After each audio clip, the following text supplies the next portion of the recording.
Hello, welcome to Gardener's World and a very soggy Longmeadow. It's been raining all night and it's set to rain on and off during the day, so I think I might be dodging showers today. In fact, what I planned to do was go through the dual garden, taking out those plants that have been badly affected by a frost that we had here a few days ago. Now, it was only light, it went down to about -2, and that touched the perennials like cannas and dahlias, but didn't kill them and didn't even stop most of them flowering.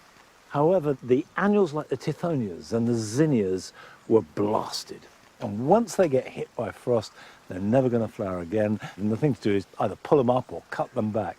And the idea being, of course, is to keep the garden looking as fresh as possible for as long as possible. It's a losing battle, because eventually things will die back and winter will take over. But it's one worth fighting if you can, but not when it's really wet, at least not here at Longmeadow, because our ground is heavy. If we walk all over it, we compact it badly. And also, once you get in the borders, everything is so wet, it's like having a shower. So, slight change of plans. What I've decided to do is plant a rose, because where it's going to be planted, I've got some dry standing, so that should work well. And whatever the weather, we've got lots coming up on today's programme. Adam visits a garden in Suffolk, and he has to deal with rain too, but that can't dim its autumnal beauty. This might sound a little strange, but stood here, it even feels slightly romantic as well as that. But there's an elegance, there's pure beauty in just the way that these hang, and then just the water's running down. We meet a couple with a passion for passion flowers. Passion flowers are a lot like being in a candy store. Everything looks amazing. If passion flowers had an Interpol, we'd be on the most wanted list. Advolly reveals the fascinating history of our enduring love for houseplants. Britain's global colonisation meant that new and unusual plants poured into the country, and a growing middle class filled their parlours with these new wonders. And as well as planting a rose, if the rain holds off long enough, I'm going to try and get my garlic in the ground.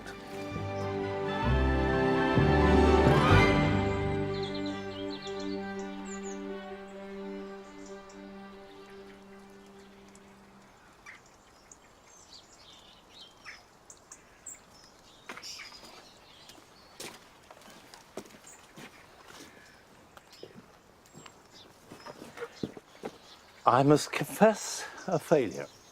A few years ago, I planted against this wall a rose called Madame Alfred Carrière. I love it, and it performed beautifully. It produced these gorgeous white fading to pale pink flowers, but, and it's a big but, it was too big for this wall. This is an east-facing wall. It doesn't get a lot of sunlight, so the blooms wanted to be where the sun was.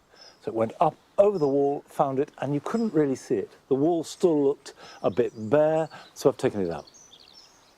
So, it's a change. I want a rose, and what I've got here is one called Woollerton Old Hall. It's smaller, and I want it to grow up to this level and train it, and then the new growth will cover the rest. So hopefully, I've learnt my lesson, and this time it will work better.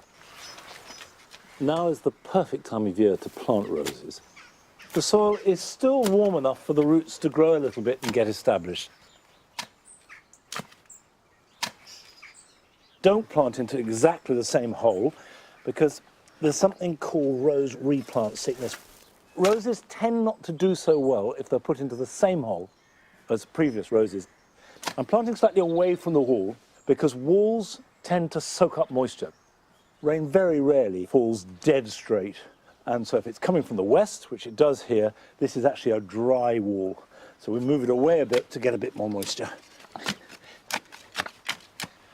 Now, as always, when you're planting anything woody, just loosen the hole, loosen the sides. You want the roots to grow out into the soil, so don't pile a load of compost or manure in the bottom, because the roots will love that, stay there, and not want to grow out.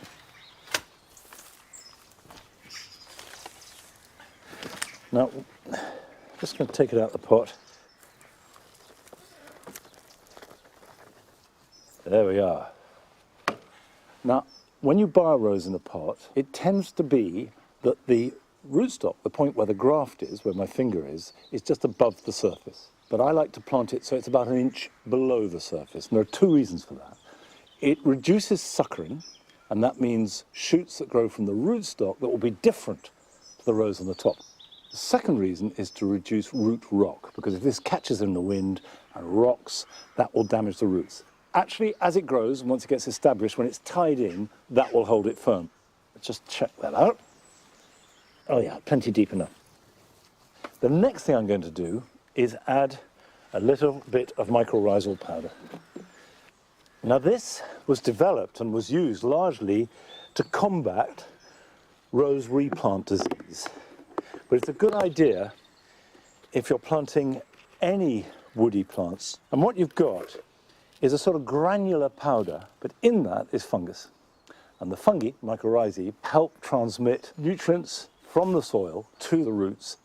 And it only works in direct contact with the roots. So a good idea is to just sprinkle it on.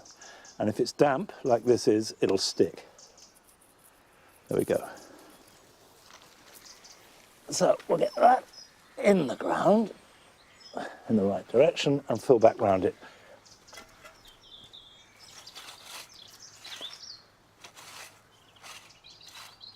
Firm it in. Doesn't matter how wet it's been, how much it's been raining, always give new plants, particularly woody plants, a good soak. All right, that can be left alone, and then next spring as it starts to grow, I'll start to train it and tie it in, and gradually it will spread, and I have every faith that it will flower gloriously on most of this wall. Now, a few weeks ago, Adam went to visit a garden near Bury St Edmunds in Suffolk, just as it was slowly merging into autumn.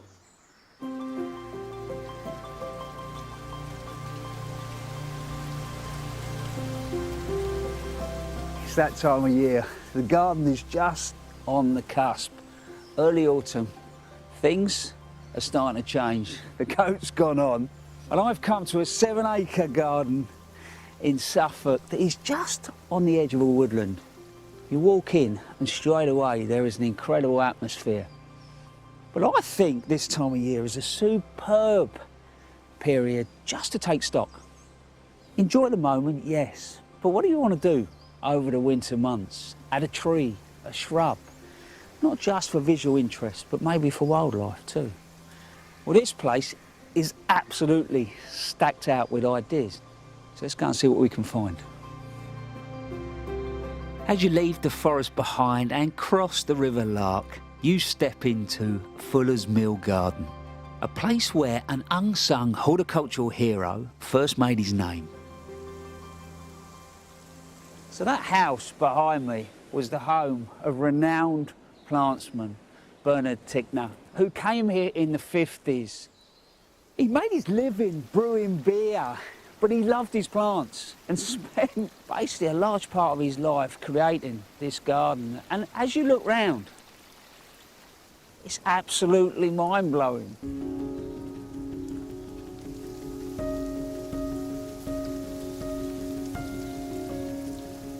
When you come to a garden like this, quite a fascinating way to try and view it is through the creator's eye. And think about it, all right? Bernard was colourblind to green and red, so when he was selecting plants, he obviously fell in love with them. But he must have been thinking shape, form, texture, finish. What I like about this place straight away is everything's built in layers. Look at the big upright of the silver birch in the distance, just blinking. Autumn colours just starting to arrive. That creates that first layer. Then you come down a layer, and you've got another birch, but it's more rounded. That gets picked up over the other side are in various different shrubs, shapes and forms. But in the foreground, you've got the elder, which is dark, so it pulls your eye in. And then come down a layer and you've got that herbaceous planting. Interesting way to put a garden together is not necessarily to think about them as plants, just shapes, forms, objects.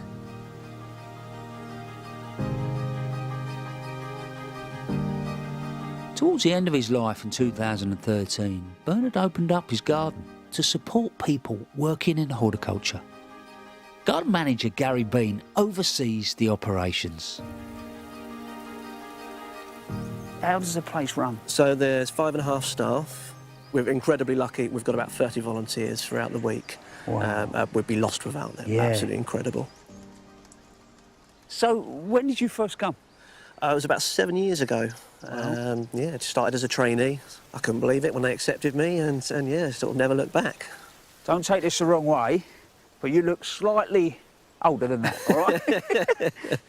So I'm thinking career change. Yes, absolutely, yeah, huge career change. So what were you doing before? I was working in a factory. Right, so did you have an interest in gardening before? Yes, always been passionate about gardening. My nan got me interested in it when I was young, doing hardwood rose cuttings. It just seemed magical to me. What stands out for you this time of year? Just the transformation with the different colours of the leaves, and just to go from one stage to the next, from one season to another. Everything starts dying with grace, and you can leave things up going golden brown. Yeah, that idea of decay and just seeing that season out is, you know, it's magical. Well, I'm looking forward to having more of a nose round, but apparently you've got a job for me first. Yes, absolutely. We've got a tree for you to plant, if that's OK. It's a Malus trilobata. Well, so really you want me to dig a hole, don't you? Absolutely. Come on then.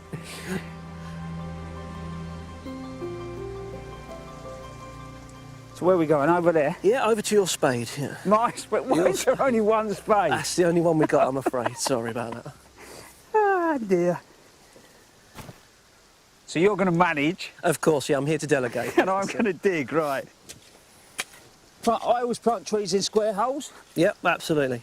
At home, I very much work on a clay soil, so round hole, just create another pot, aren't I? That's it, absolutely, yeah. Whereas actually, in reality, you seem quite sandy here. Yeah, very sand and silt, yeah. So it's probably not quite as important. No, but just good practice. Right, there you go, mate. Lovely. So, when it comes to the hole, Sure. I don't necessarily put anything at home. What do you guys do here? We try and give it the best chance possible, so yeah, we've been a good start. We always stick in a little bit of compost and then a little dusting of bloodfish and bone. Right. But I think there's loads of different ways. So I won't put too much in, and then... No, lovely. And then do you want to add the... Sure, yeah, lovely. You know, I mean, I'll have a moment. Well, if you can hold the tree for a second, yeah, I mean, great, thank you. It might keep the rain off me. I don't want to take all the credit. Oh, well, no, yeah. You've done a grand job so far, Exactly. done a grand job. Come on, let's get this in. Beautiful. Come on, you. The things we do. It's a good job we enjoy it. Yeah. I mean, obviously, you know, if you are going to plant a tree,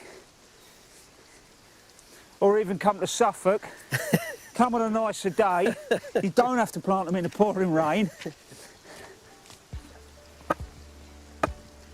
There you go. Right, mate, get that tie in there.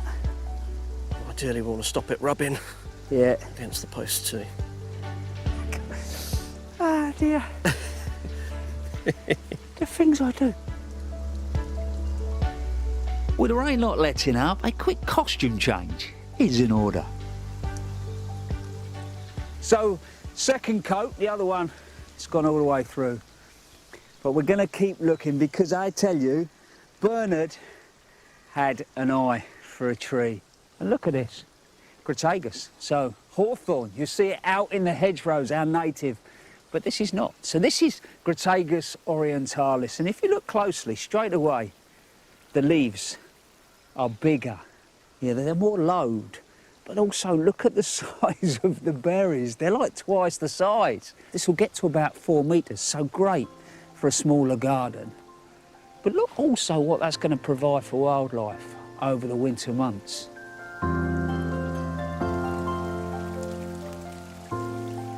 That just stops you in your tracks. Literally looks sculptural. It's euonymus. So it's euonymus oxyphylis. And I think as a garden plant, they're slightly undervalued in the sense you can get tiny little shrubs to good-sized garden trees.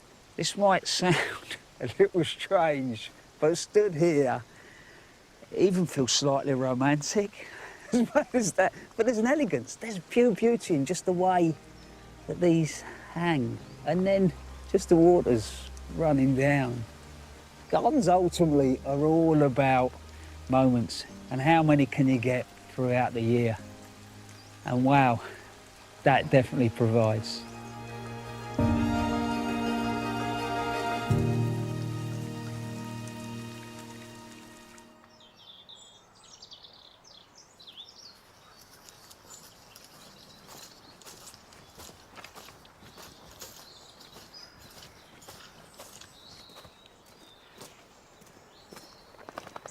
Come on, Nib.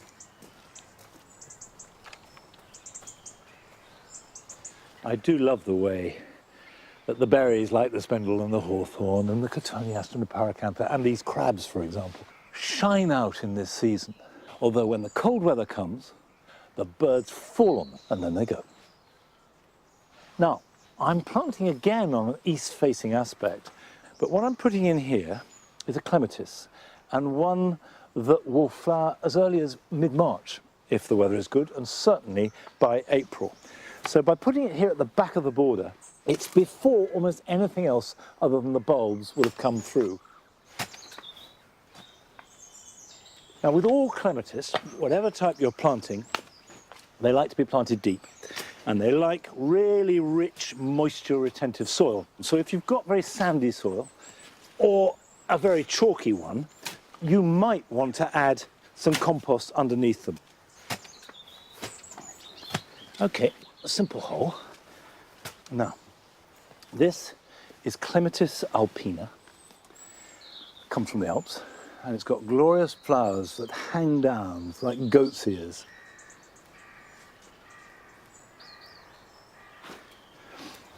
And you can see that the roots are a little bit bound, so we'll just break them up a little bit.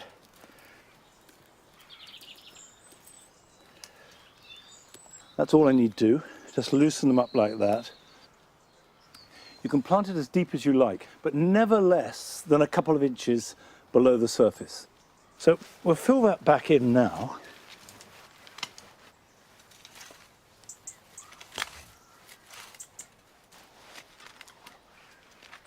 Now, this will grow to about 6 to 8 foot tall in rich soil and quite straggly and loose, so it needs some support, and that's what these are for.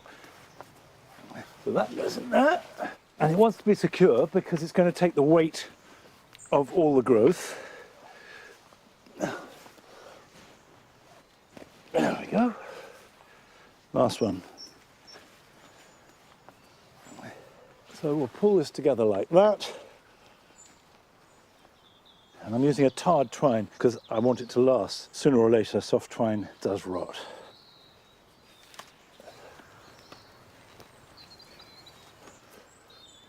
So that's good and sturdy. And what I want it to do once it gets established is basically fill the space between the 4 bean sticks. And you prune these early flowering clematis simply with a pair of shears. I just cut them down to the sides of the supports, and that creates almost clematis topiary. Now, with all clematis, give them a really good watering and then mulch them generously.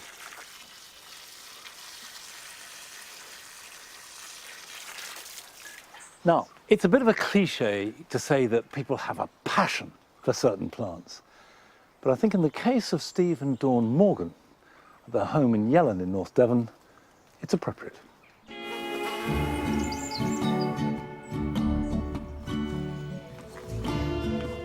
We were told when we moved to North Devon, there's 2 things you need: sunscreen and an umbrella. And often on the same day. I'm Dawn. And I'm Steve. We met at university, both doing teacher training. We moved to North Devon 27 years ago and started our garden. We basically said, that's the size garden we want, and the bungalow's fine. When we moved in, we had grass at about 1/3 of the garden. We had municipal concrete slabs, 6 sheds. We had a dog house. We dug all sorts of things up.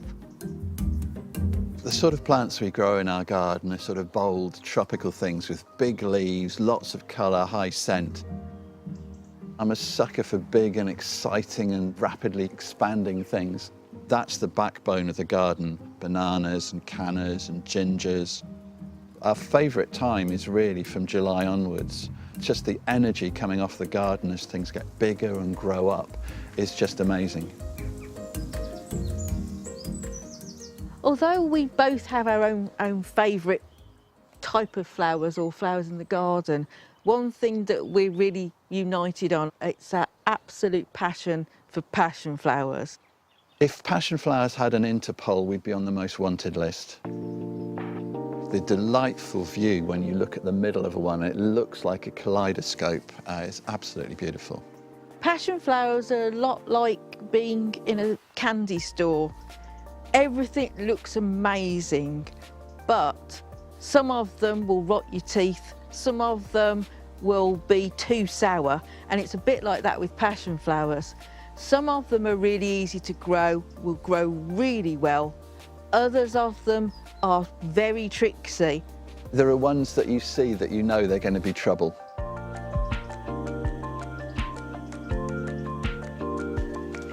If you're looking to grow passion flower outside, you really can't beat Snow Queen, which is this lovely white one. Now this is just one plant and it grows all the way across the fence as far as you can see. They need something to grow up. What we've used is black wire and its tendrils just tie it in. You could grow this in garden soil, but it does do a lot better if it's in a mixture. So we've got topsoil and compost together. Basically then just let it go.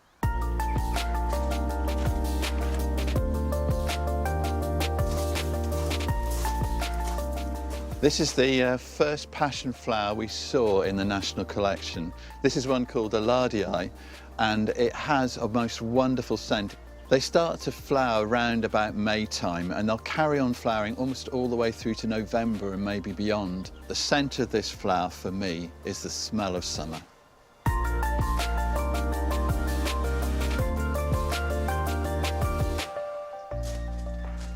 And here we have coral seas. Very pink and also very, very vigorous. It starts at the bottom there and has spread all the way across there, and that's been out of the greenhouse where it overwinters. It's only one plant, but it's this year's growth. With the hardy passion flowers, we tend to cut them back around about sort of 2/3 just to make them manageable, so we can see in the spring when they start shooting and where they're shooting. If they're finished flowering, then you can start cutting them back from then onwards.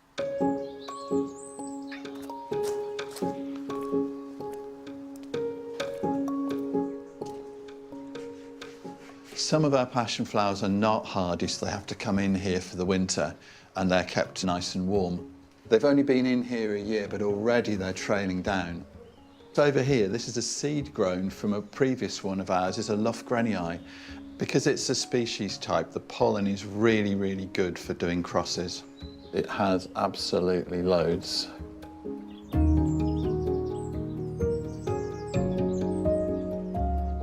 As fanatics for passion flowers, we like to create new ones. When I was a teacher, found a way that's really good for propagating not just passion flowers, but other plants as well. You take a saucer of water and you get one of these coir pellets, which you can pick up from garden centres. And all you do with them is you drop them in water and you leave them in there for an hour to expand. And when it's finished, it looks like this. And the next thing you need is a jam jar. So the first thing I'm going to do is I'm going to take the lid, put it down, and I'm going to put the coir pellet on top of it.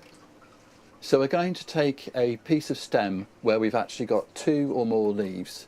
In this case, we've got one here, so we can just cut there. The next thing I do is I find the bottom leaf and I just cut either just above it or through it, like so. So you end up with a nice sharp end.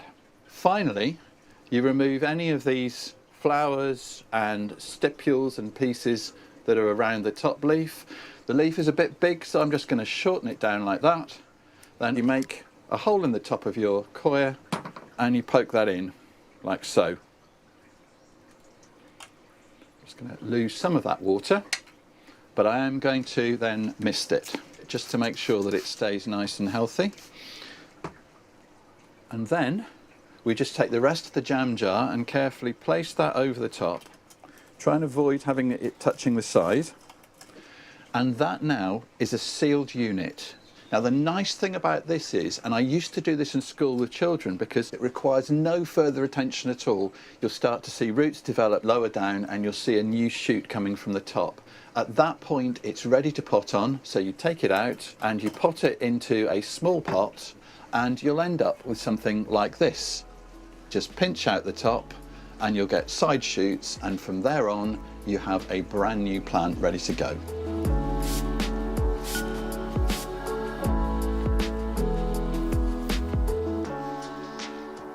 It was quite fortunate that when we bought the garden with the bungalow attached, it meant it future-proofed it. So in our dotage and retirement, we've got a bungalow, so we haven't got to move again and change into another garden. After 27 years of gardening here, this has become part of us, part of our garden, and I can't imagine living anywhere else because this is so nice.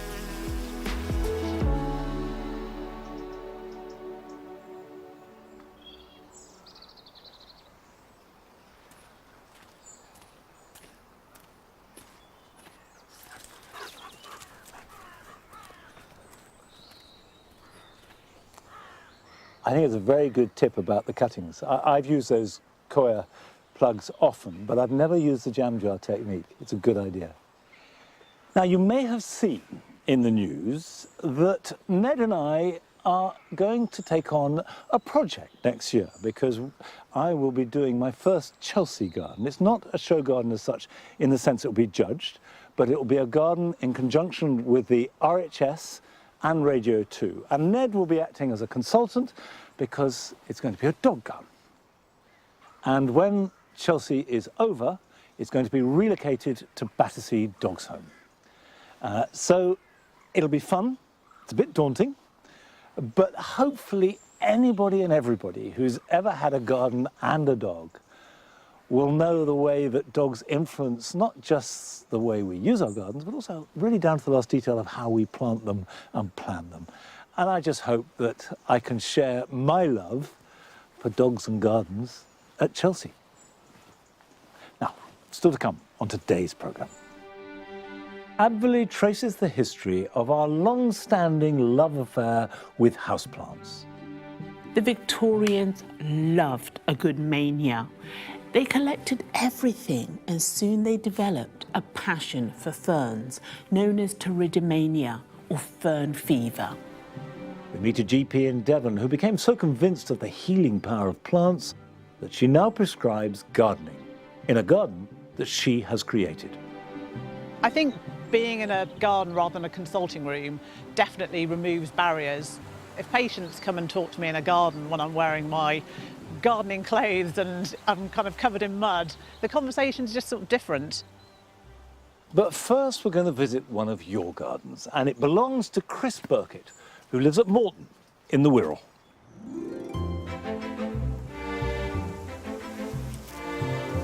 My name's Chris and I'd like to show you my garden. My garden measures 5 metres by 6 metres. I've managed to squeeze in 200 pots, over 200, and I'd like to show you a little bit more of the garden.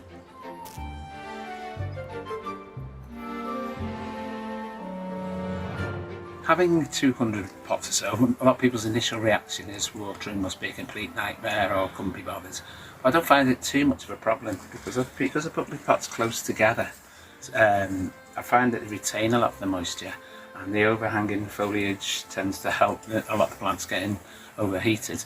I always used to forget when to feed plants, but a friend over the road came up with a really good idea. She just says she does tomato feed Monday, and so now Mondays are the day I remember to feed the plants in the garden. So even on the sunniest days, what I found over the last few years is this part of my yard is in permanent shade really. Because it's north facing and it's protected by both the wall and the house, plants really weren't getting much sun. So I thought, if the sun can't get to the plants must get to the sun. So using some old planks and bricks, I've created a 5-tier system. And with the right selection of plants, I've been able to create a flower bed. Like most traditional flower beds, I've put the tallest at the back. And then as each layer gets added to it, you can judge the colours, the heights, and you can see that they all receive adequate sunlight. Well, I hope you've enjoyed having a look around my garden, or my garden, and seeing what I've been able to do with such small space and so many pots. And the one great thing about pots is that you can take them with you. As I always say to my wife, if we ever move, they're all coming with me.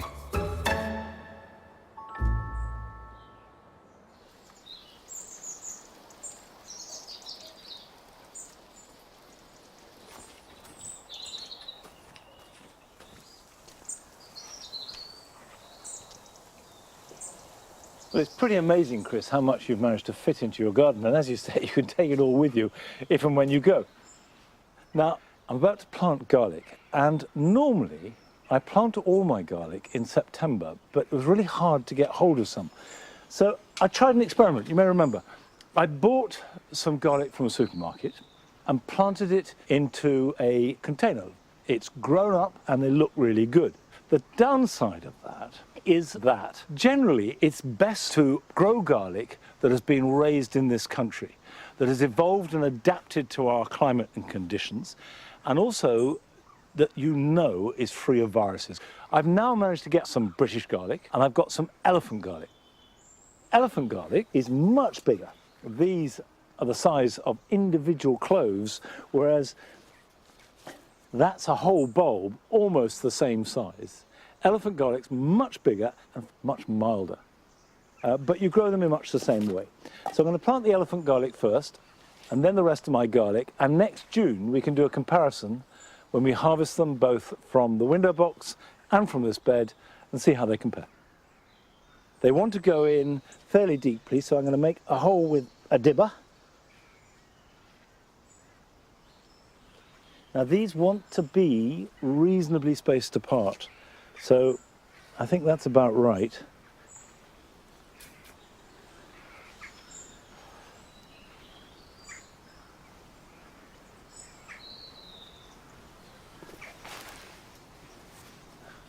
But that's the elephant garlic in. These now have to be broken up. And what we're looking for are big cloves.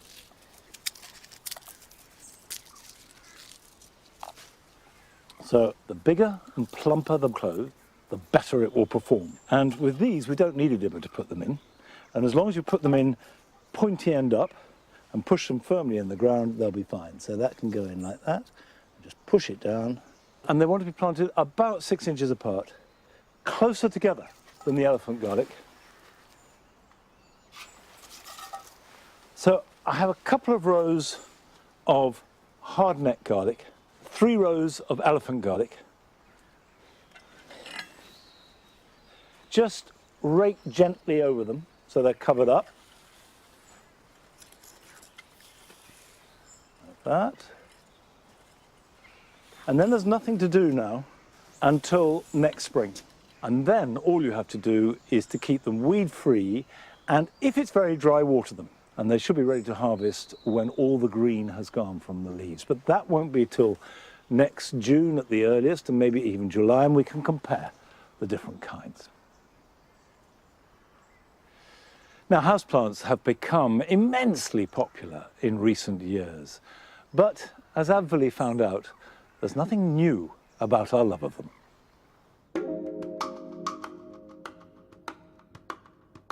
To say that houseplants are having a bit of a moment would be an understatement. Since 2019, the amount of money spent on plants for our homes has more than doubled. But the love of bringing the outdoors in is hardly new. People have brought plants inside for centuries, and it was the Victorians who introduced some of our best loved plants into our homes. And today, in the wonderful Victorian rooms of Brodsworth Hall, I'm going to see how some of our current favourites first came into our lives. This love of houseplants arose for a number of reasons. Britain's global colonisation meant that new and unusual plants poured into the country, and a growing middle class, eager to show their good taste, filled their parlours with these new wonders. However, these plants had to contend with the coal fires and gas lamps which filled 19th century homes with soot. Enter a Victorian favourite, the aspidistra.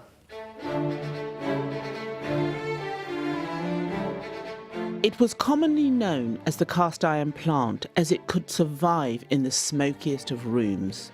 It became so popular with the Victorians that it later became a symbol of 19th century stuffiness, and by the mid-20th century it had fallen out of fashion. But today the humble aspidistra has once more become a must-have plant. For the same reason it was almost 200 years ago. Its lovely structural leaves, simple elegance, but more importantly, it's almost impossible to kill.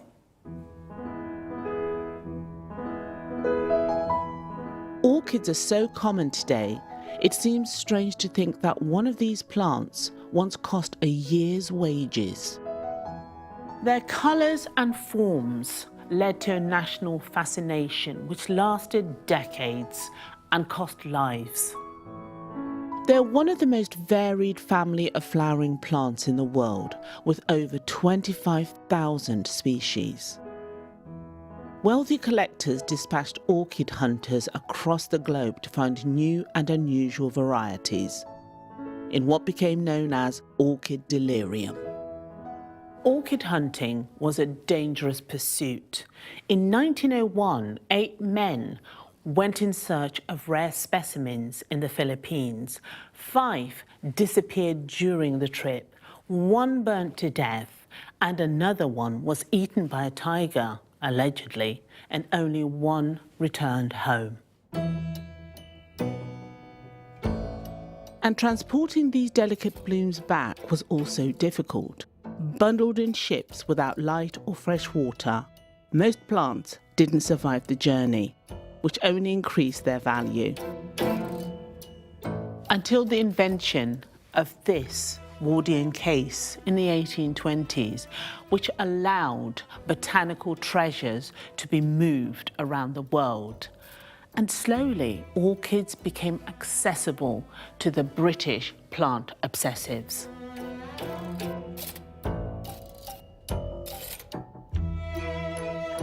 But another unforeseen use of the Wardian case was to popularise a much more domestic range of plants. The Victorians loved a good mania. They collected everything, and soon they developed a passion for ferns, known as pteridumania or fern fever. Found in the damp corners of the British countryside, these became available to everyone, and it seemed that no one was immune from the obsessive love of all things ferny. Wardian cases allowed people to display these plants in their homes, creating a world in miniature where they could control every element. And this craze spread beyond the plants themselves. Dresses, drapes and Wedgwood plates all suddenly were adorned with fern fronds. And the most enduring fern design combined Victorian mechanised production and powdered custard. Custard cream is covered in fern fronds from top to bottom.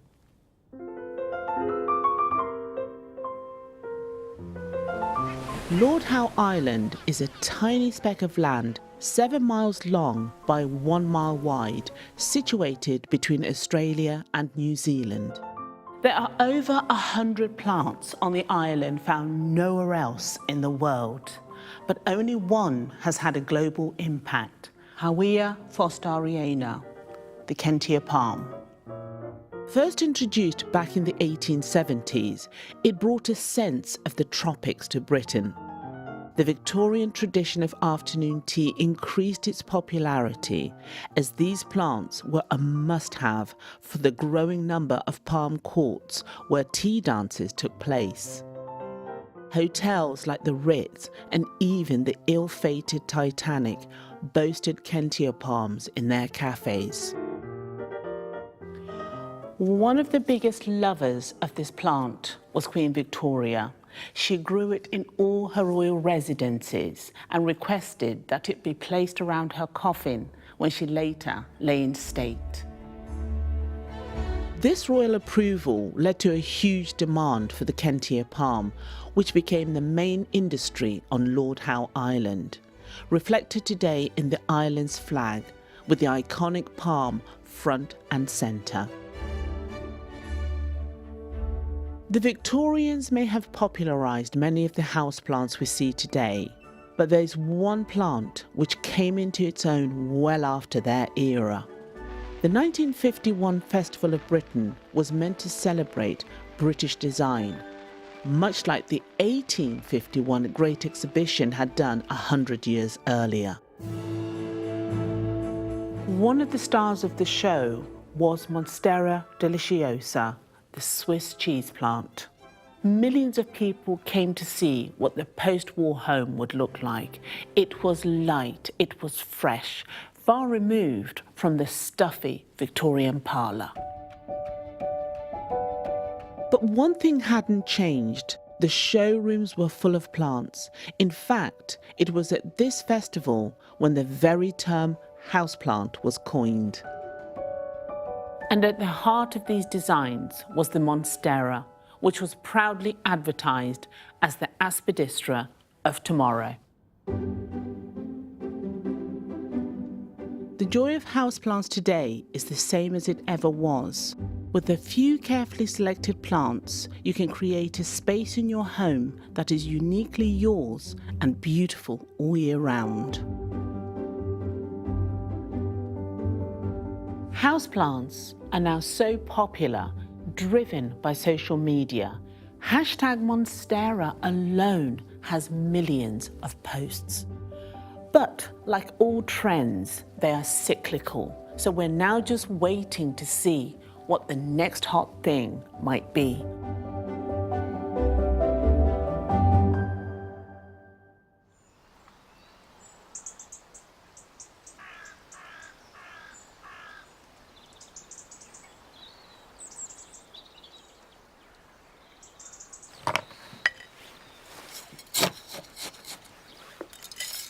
One of the things that I always find quite strange is that when I was a boy, I associated nearly all houseplants with my grandparents who were Victorian. And they were a symbol really of slightly dark, slightly stuffy interiors. And it's so interesting that the plants haven't changed.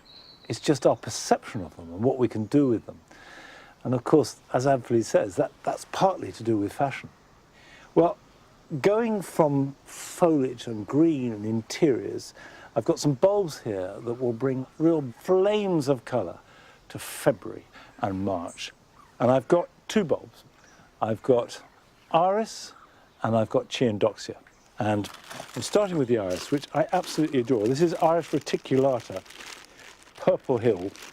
And they're one of my absolute favourites. And they will flower whatever the weather. I've chosen a fairly shallow dish. They're ideal for these small bulbs. And used a really gritty mix.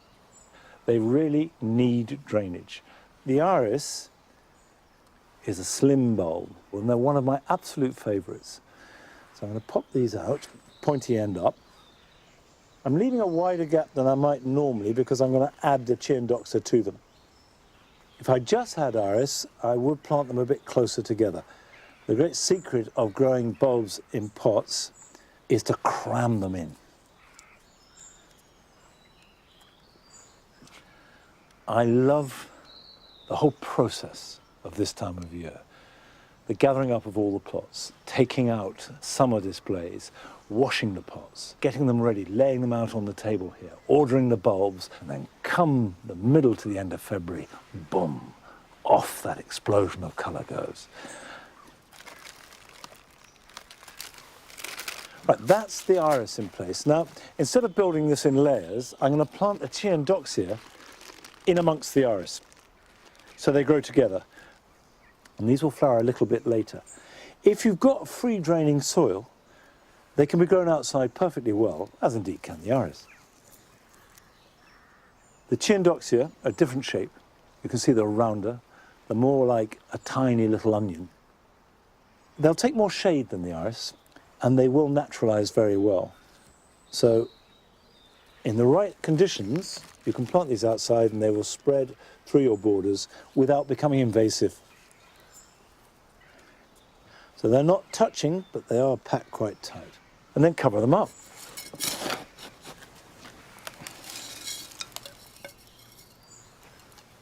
Dress it with a layer of grit. This will protect them from the compost splashing onto the petals. Give them a good soak and let them drain thoroughly. And put them somewhere where they can't get too wet, because that's going to be the biggest problem. Not the cold, but the wet, and that can rot them. Leave them all winter until you start to see the shoots appear. Then you can water them again, but not too much. Just water them, see the water flow out the bottom. And as soon as you've got buds appearing, put them somewhere where you can see and enjoy them. Don't worry about the weather. They'll cope with anything that the British winter can throw at them. Now, in the summer, we went down to South Devon, near Crediton, to visit the garden of a doctor whose outlook on healing and health was transformed by her own experiences in her garden.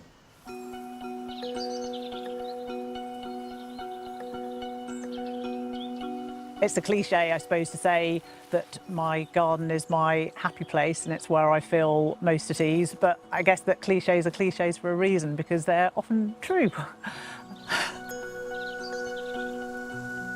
My name's Susan Taheri, I'm a GP, and this is my garden in Devon.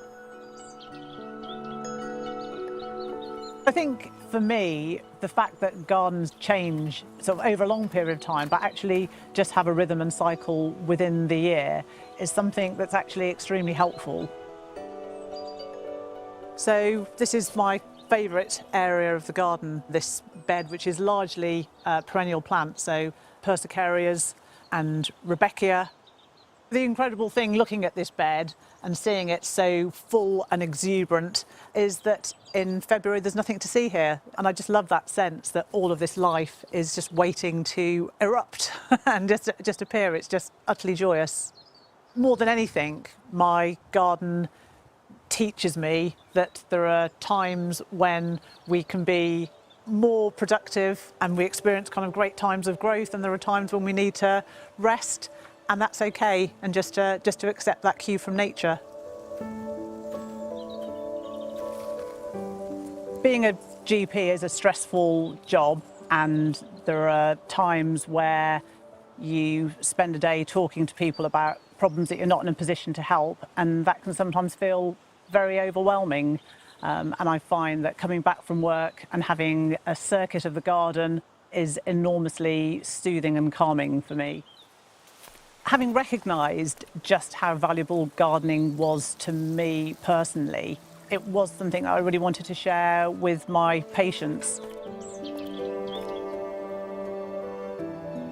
A couple of years ago, coming up to a big birthday, my 50th, I decided as a present to myself, I was going to resign from my partnership and put this idea of creating a space where I could meet patients into practice and kind of hopefully at the same time connect myself back to my love of practising as a GP.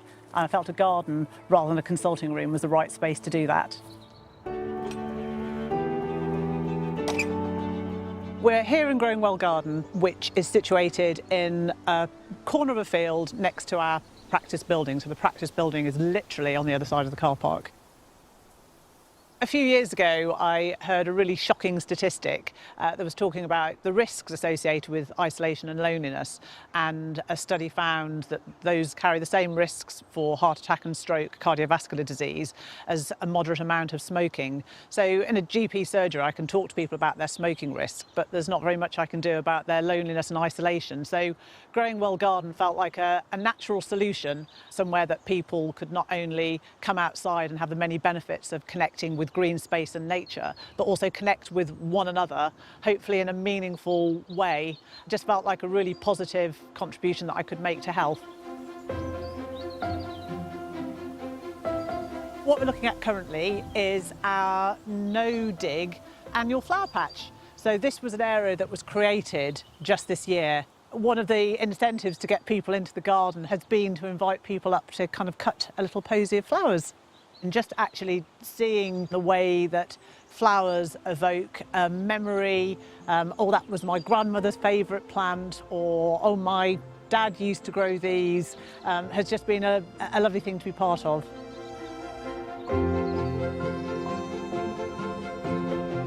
We've been lucky to have a small group of volunteers who share my vision and enthusiasm and passion. My name's Emma, and I started coming to the garden, it must have been last spring. So this is our potager bed. So at the moment I'm putting in some chard, the beautiful red stems. Everything grows really well up here. If I can't get something to grow at home, I bring it here and it flourishes. There's all sorts of people that come. I have to tell you about this, it was like magic. So it was in the holidays and a mother came up with her young son. She said, oh, he doesn't talk, he hasn't spoken for 2 months. So it was a bleak time. It was, you know, there was hardly anything growing, and so I just showed him the taproot off of a weed, and he's just like, his jaw dropped, and he started talking, and he didn't stop talking for the next 2 hours. It was literally like magic. Sometimes I can't believe it. I used to be a midwife, and it was always like all the benefit of any interaction was down to me personally, and it's quite a lot. But when I'm in the garden, I just feel like I am a conduit between the person that I am with and the plants and the earth, and that basically the plants and the earth will do the job for me. I think being in a garden rather than a consulting room definitely removes barriers. There's always a degree of inequity when I meet patients in a consulting room, but if patients come and talk to me in a garden when I'm wearing my gardening clothes and I'm kind of covered in mud and we're alongside, the conversation's just sort of different. It's a different relationship, and hopefully those conversations feel more natural rather than people feeling they're being told something by a doctor.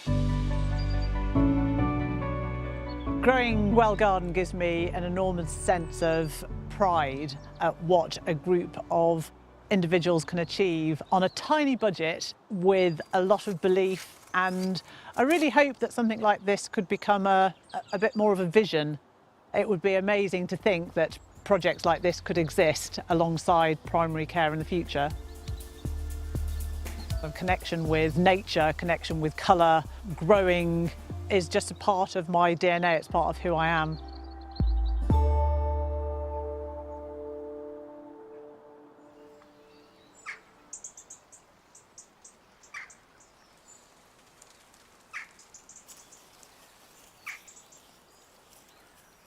I don't think there's a gardener who doesn't feel better for tuning into the rhythms of nature. That slow surge and fall of the seasons, and of growth, and fruiting and harvest. And if you connect to that, it puts your life into context and is healing. Now, at this time of year, this part of Longmeadow, the damp garden, has the best colours in the garden. And that comes from the cornus, the dogwood in all its different colours. It comes from the viburnum plicata marisii and these incredible leaves. They're sort of bright red, and they will turn over the next few weeks into a deep plum-coloured purple, almost chocolate colour before they fall. And even the hostas, which are dying beautifully. They've got this lovely flare of yellow. Now, all these plants are chosen here in the damp garden, not because of the pond, but because it's damp. It's a really wet place because it floods. And I can see, looking through the hedgerow there, the floods are rising and they're coming in, lapping at the edges of the garden. And I can guarantee that when I come out tomorrow morning, where I'm standing now, I'll be under 6 inches of water. This will be just one flooded area with the plants growing out of them. Now, it's too wet to do much but just enjoy the colours, as if that wasn't enough. But when it dries out, there are jobs to do, and here are your jobs for the weekend.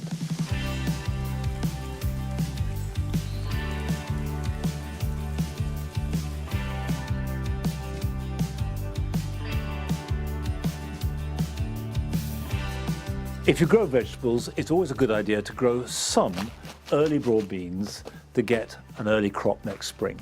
The best variety without doubt to do this is Aqua Dulce, and if the ground is very wet, like it is here at Longmeadow, it's a good idea to sow them into pots. Put 1 bean per pot, cover them over, and put them somewhere outside. They don't need any extra protection. And then you can either plant them out when the weather gets kinder this autumn, or keep them over winter and plant them next spring.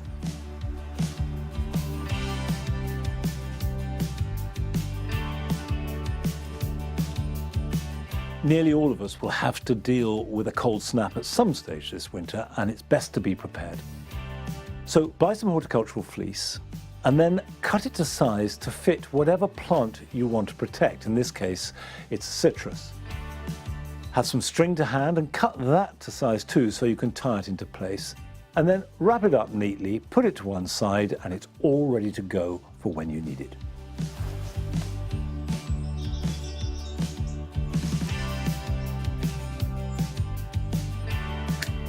Now's a good time to take hardwood cuttings of soft fruit, like these black currants. Unlike softwood cuttings, they don't need any protection. So choose nice long lengths, about the thickness of a pencil. These can then be stripped of any foliage and reduced to about 6 to 9 inches in length. I cut the bottom square and the top at an angle, so I make sure I put them in the right way up. Bury them 3/4 of their depth in compost, and then they can be left outside. They'll be slow to root, but you should see signs of new growth next spring, and they'll be ready to plant out next autumn.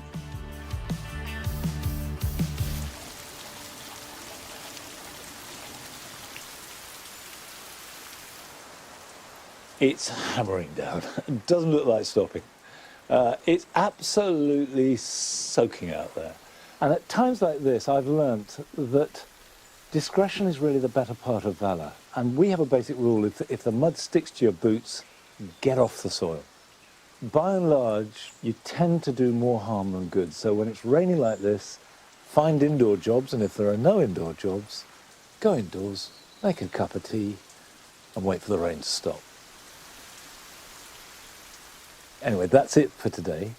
I will be back in 2 weeks' time here at Longmeadow, and wet or dry, I'll see you then.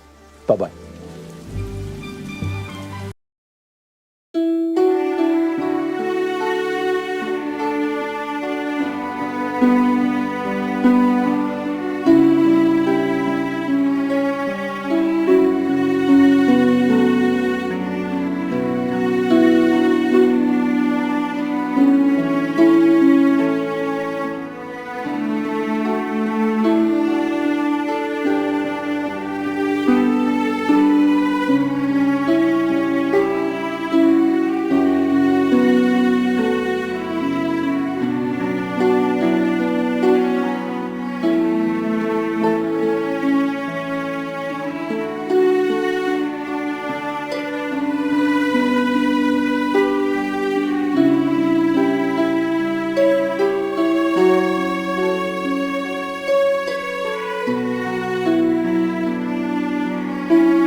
Thank you.